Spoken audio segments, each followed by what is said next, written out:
All right, Julie, cycle 2, day 2. This is that tricky one, that pelvic floor, core, and back rehab day. We are gonna start with that TA activation breathing. So inhale expansively, exhale, and activate our transversus abdominis.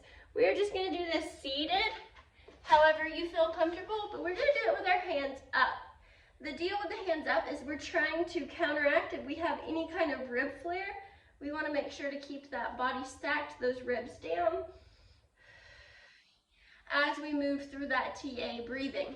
Then we have 1 to 2 rounds in our warm-up of 10 press-ups and foot slide bird dogs. So on the press-ups, you said you knew these. These are a good one for low back strength. We're just pressing up nice and controlled. For the bird dog foot slide, you're gonna need one of your slider plates. You're just reaching your foot back.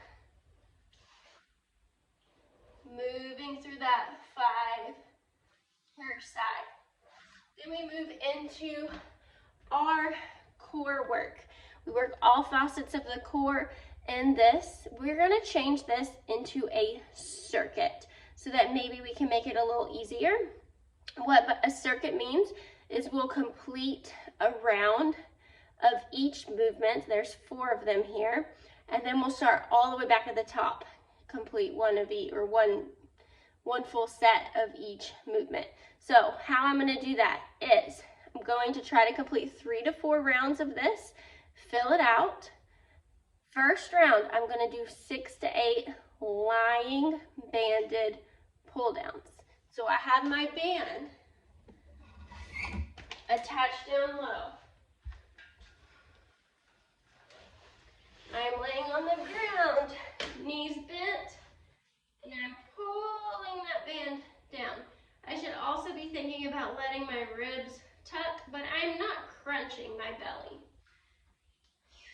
Exhale, inhale, exhale, inhale. Working through that after my 6 to 8 repetitions. Then I'm going to move into alternating leg lifts in a press-up position, 4 to 6 alternating. These, we get into this press-up position on our forearms. I'm going to put my toe down and lift my left leg. Put my toe down, lift my right leg. You don't have to be that dramatic. I'm just showing you that I'm using my opposite foot to brace before I lift. We don't have to get really high off the ground. I just need that thigh to come off to get those spinal erectors working. After I move through that 4 to 6 alternating reps, then I'm going to move into isometric strides. I'm going to do 4 of these total, and I'm going to do them for 15 seconds. So an isometric stride is opposite arm and leg. Hold that balance. Then I'm going to do the other side. Hold that balance. So I'm holding for 15 seconds each time I do this. After my 4, I'm done. If you feel like you have trouble balancing here, we will use a wall with just as many fingers as you need. So if I just need 1 finger to help me hold that balance, then I'm just going to use 1 finger.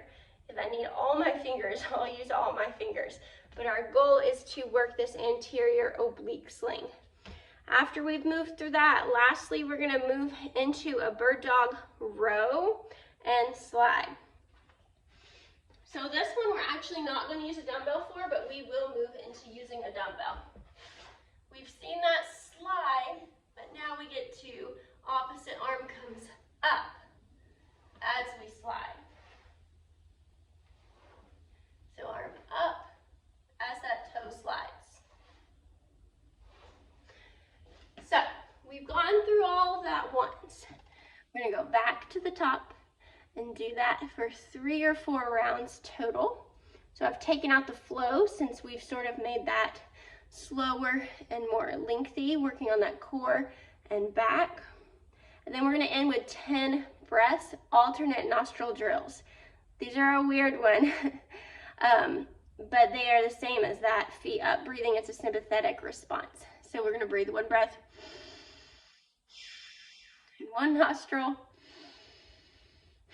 one breath in the other. We're just going back and forth for 10 breaths. Have fun, Julie.